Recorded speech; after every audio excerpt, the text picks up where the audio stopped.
I should admit at this point that unlike my Apogee videos, I'm not covering Epic's games in strict chronological order, mostly because I can't find exact release dates for most of them. But there are at least a couple of game lineages within the Epic catalogue where the progression between releases is better recorded, and one such category are the games written for them by the Canadian programmer James Schmalz. He released his first game on the Apple II in 1982 and had a couple of games released by Soft Disc Publishing before really breaking into the limelight with Epic Megagames in 1993. After making a couple of games for them under his own name, he founded the company Digital Extremes, which would later collaborate with Epic on the famous Unreal series. The first Schmalz game in the Epic lineup was Solar Winds, which is a space combat action RPG type thing released in March 1993. In it, you play as Jake Stone, a notorious bounty hunter who's part of a race of humans in a distant galaxy, and who flies from planet to planet taking ethically ambiguous odd jobs from anyone willing to pay the price. At the beginning of the game, you receive a message from a mysterious person called Kane, and are shortly afterwards accosted by a member of the Rigian race, who delivers a threat to you and sets up some storyline. From this point, the game settles into a routine of taking and completing a chain of tasks around the solar system in a vaguely similar way to the classic Elite or Star Control 2, which was released the previous year. When I got my first set of coordinates, I immediately leapt to type them in a separate window before they were lost forever, but I was impressed to discover this wasn't necessary because the game contains a mission log that keeps all your requests. The action undertaken during these missions is split between exploration and upgrading your ship, space combat, and testing your skills at the delicate art of interspecies diplomacy. Showing the increasing capabilities of games that ran under DOS, this takes a bit of a massive leap in complexity compared to Epic's releases from the previous year. The game feels like it utilises just about every button on the keyboard to do something important. Fortunately, help is provided within the game, and you can press the question mark key at any time to get an attempt to explain what on earth you're looking at. Some of the explanations are a little scattershot and difficult to follow, and while they do a decent job of getting a beginner started, I find myself having to learn a lot of the mechanics by experiment as well. Most of the game's RPG stylings are realised through your ship's power system, which is possibly the single most intimidating part of the whole game. By hitting the E key for engineering, you're taken to a jam-packed display of gauges and numbers, but honestly the complexity of them isn't as insurmountable as it first appears. What you're essentially doing is distributing skill points among several statistics.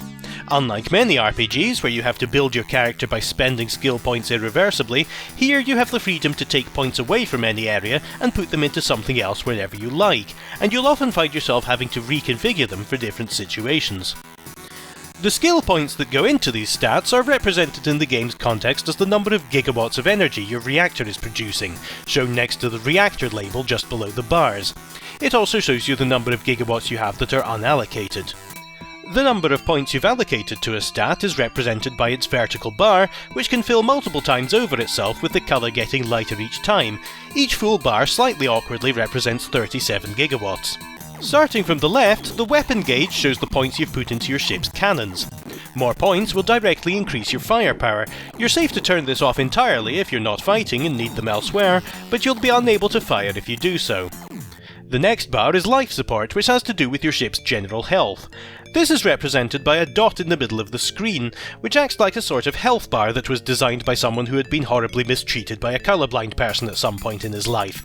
The darker the dot gets, the less damage you can take before you explode, and it will gradually lighten again over time.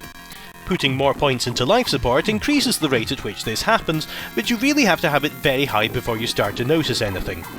No manual repairs are possible in the game, you can't pay to upgrade or restock your ship, and indeed there isn't any currency in the game at all. You just have to wait for your hull to recharge over time. The next bar is engine, which comes into play when you start using hyperdrive travel and which I'll go over in a moment. Next to that is the sensor bar, which says it increases the detail you'll see in the zoomed out views when you're travelling, but I only noticed it adding enemy ships to the view when it was up near the maximum. The remaining 4 gauges raise the power of your shields on the front, back, left and right side of your ship, letting you avoid damage to the main body if you're fired on. If you take damage on a shielded area of your ship, the corresponding gauge drains a little, therefore consuming some of the gigawatts that you had put into it. Spare gigawatts are earned back by defeating other ships in combat, though the help never tells you this, and it took me a while to notice exactly when my available power count increased. There doesn't seem to be a cap on them at any time, so you can become as powerful as you like by roaming around and picking fights as you choose. Once you get access to lightspeed travel, your stored excess of power becomes critically important because while you're using the hyperdrive to travel over large distances, your engine gauge will drain continuously and you need to keep feeding it with more points. If you run out of watts in reserve before you get to your destination, you'll find yourself drifting in space miles from anywhere. The combat in the game isn't particularly inspired. You have cannons and missiles which both fire out the front of your ship, and enemy spacecraft have similar capabilities to your own. Some types of missiles home in a bit, but for the most part, weapons fire straight forwards and the outcome of combat is really decided by your ability to get behind the enemy and stay there without them being able to turn around and fire back at you. Apparently nobody has thought of putting a cannon on the aft side of their ship yet. However, an interesting part of the combat system is that ships come equipped with different types of lasers and shields, represented by waveforms on the display at the top right of the sidebar when an enemy ship is nearby. The most effective way to get through a shield is to use a laser of the same waveform, so you can have more success in combat by paying attention to your scanner and tuning your laser effectively, and also changing your own shield away from the wavelength that the enemies are using. All of this sounds like it lays the groundwork for an engaging free-roaming world, and the concept of being able to go anywhere you choose was pretty unusual in DOS titles at the time, especially from shareware games. However, SolarWinds is let down a lot by a problem that's common to quite a lot of open-world games in the modern era, being that there really is very little to do in it despite the promised freedom. You can float around and get a nice guided tour of some of the planets by asking for a scan of them, but I couldn't find any side quests or anything to communicate with at all that wasn't part of the main storyline, which directs you to go from planet A to B to C in a very linear chain of missions. As a result of this problem, you have to spend a lot of time just travelling without anything in the way of distractions along the way. You just have to point your ship in the right direction, hit forwards, and watch the numbers on the radar display tick up or down until you eventually get there. You would think that acquiring the hyperdrive would put an end to this problem, but at the same moment you get it, the distances you're asked to travel will increase by a couple of orders of magnitude. Even with faster-than-light travel, you have to spend several minutes staring at the inky blackness of space on your quest to get to the next important line of dialogue. It's also said that you have a lot of choice in how to fulfill your missions, and the game starts off pretty well in that regard. Kane gives you the task of destroying a ship, and you can choose either to do that or to work with the target to trick Kane into thinking that he's dead. However, to be a really good open world game, you have to react to the player's choices and make subtle changes to adapt the world around them, providing a route forward while making them feel that their actions are having effects. This game doesn't do that, and it's perfectly possible to blow Kane up right at the start. The mission objectives log doesn't notice, and keeps directing you to a blank region of space, leaving no way to continue. You can also fire up unfriendly characters with no penalty or reaction from the game, including slaughtering most of the members of the Space Police while working for them.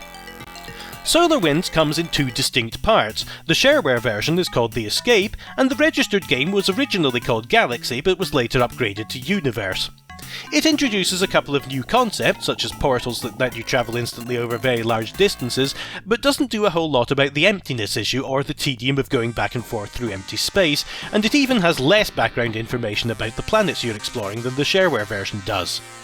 It's a reasonably interesting game for what it tries to do, but it could have been vastly improved just with some other things to discover, even doing some procedurally generated fetch quests or paper rounds or something. SolarWinds is another of those games that doesn't seem to be available anywhere at the time of my putting this video together, but the shareware episode of the game is around on the usual places.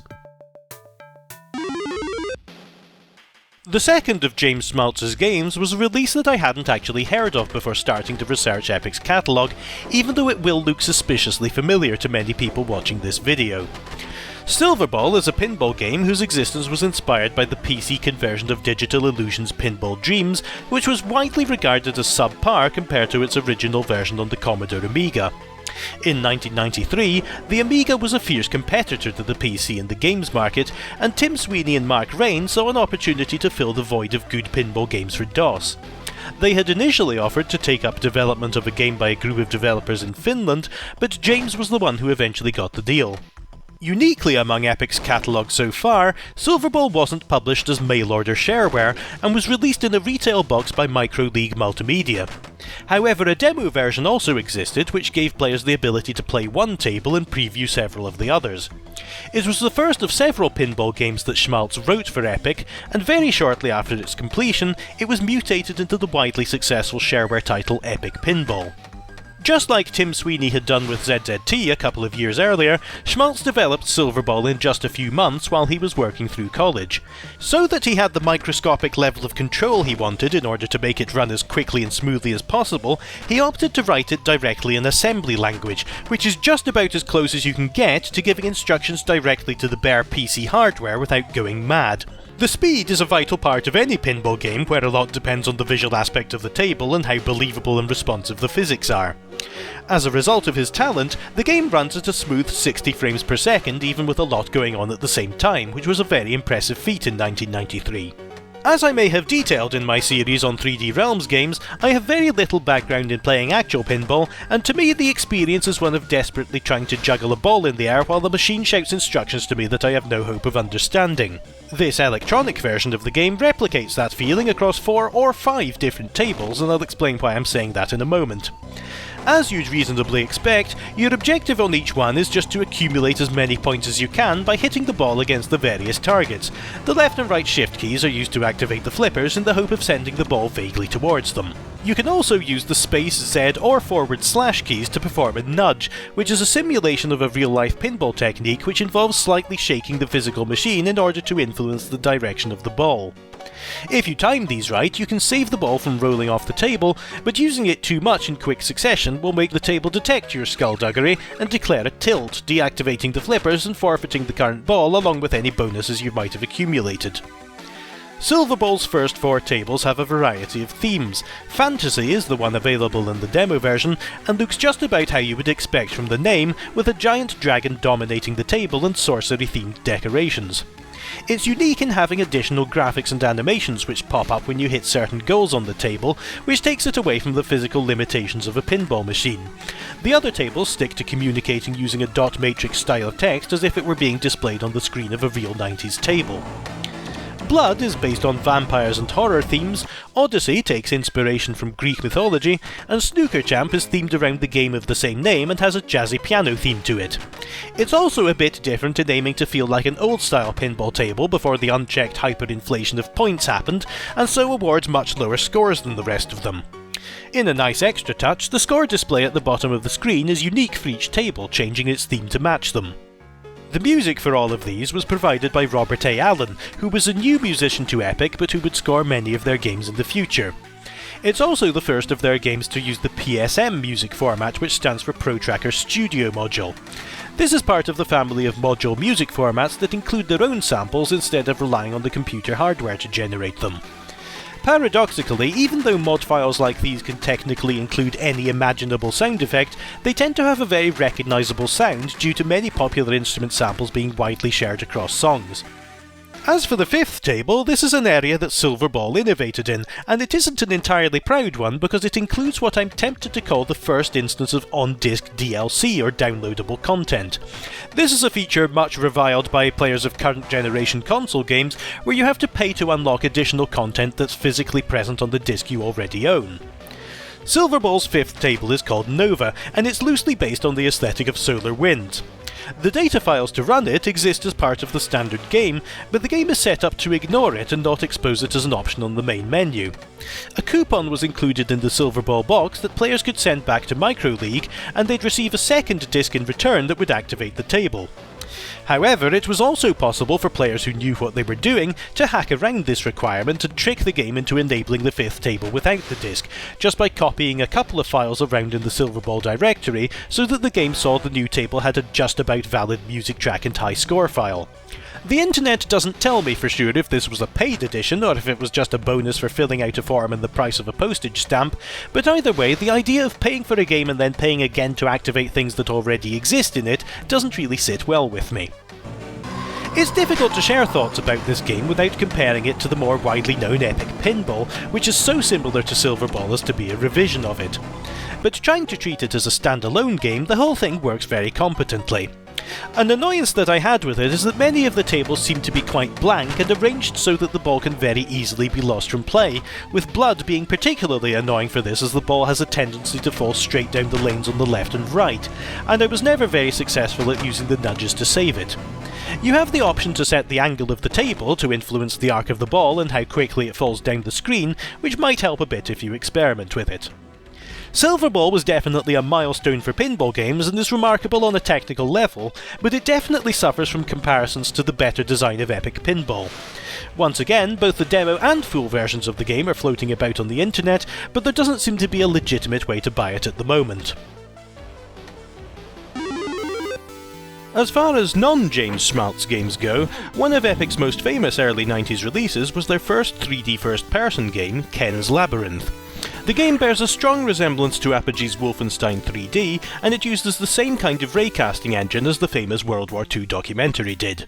It builds up the display of the single-story 3D environment by working out the distance to the nearest wall in all visible directions and drawing variously sized columns on the screen based on that. Ken's Labyrinth started its life as Walk-In, a game that the author Ken Silverman sent around in 1992 to several companies as an engine demonstration of sorts. It consists of fumbling around psychedelic corridors pursued by strange beasts featuring sound effects that Ken exclusively produced with his own face, and accompanied by a background MIDI of It's a Small World After All in a decent impression of what hell is like. As none of the companies he sent it to got in touch to pick up the game or ask him to stop, he released the full version a few months later with its final title under the company name Advanced Systems. In a perfect reflection of how Epic had started, this was an otherwise non-games related IT consulting company run by Ken's brother Alan. Once the game was released, both Apogee Software and Epic suddenly expressed interest in publishing it. Just a couple of months later, Epic was the company that won the deal, and the game was picked up and re-released by them in March 1993. While the game doesn't have the polish of Wolfenstein 3D from some 2 years previously, it brought an impressive number of new ideas to the embryonic first-person shooter genre, especially when you consider this was practically a solo effort. The story goes that a race of aliens, led by an evil overlord called Ken, have placed you and your dog Sparky in a devious labyrinth to test your intelligence. They do this to species all over the galaxy to decide whether they're worth keeping around or not. If you fail the labyrinth, then the Earth will be turned into fuel for the aliens' foodstuff factories that feed their unquenchable appetite for strawberry jam. The story was very obviously made up as it went along, which is a design philosophy wholeheartedly embraced by the game itself. The Labyrinth really is packed full of everything that the author could possibly dream up to put into it. As a result, despite the fairly amateurish visuals, the game features a much greater variety of enemies and items than Wolfenstein did. Within the Labyrinth, you'll encounter a menagerie of absurd enemies such as metallic spiders, these sort of big-eared face monsters, robots of various shapes and sizes, and a large naked man wearing a frog mask. Where the game really stands apart from Wolfenstein is in its interactivity. The levels are liberally peppered with things that you can poke at and mess around with, whether it's water fountains on the walls that slowly refill your health when you use them, breakable walls, cuckoo clocks that chime when they're shot, wasps' nests that generate enemies as long as they're active, or any number of other things. Two things you'll see frequently are machines that you can use to spend the coins that you found in the levels. The alleged soda machines do not have soda in their selection list, but do have most other items that are available in the game in exchange for your cash, including the very powerful potions and cloaks that give you invulnerability or let your bullets travel through walls. And if you feel like gambling, you can pay a coin into a slot machine and it'll whirl around and pay out for you occasionally.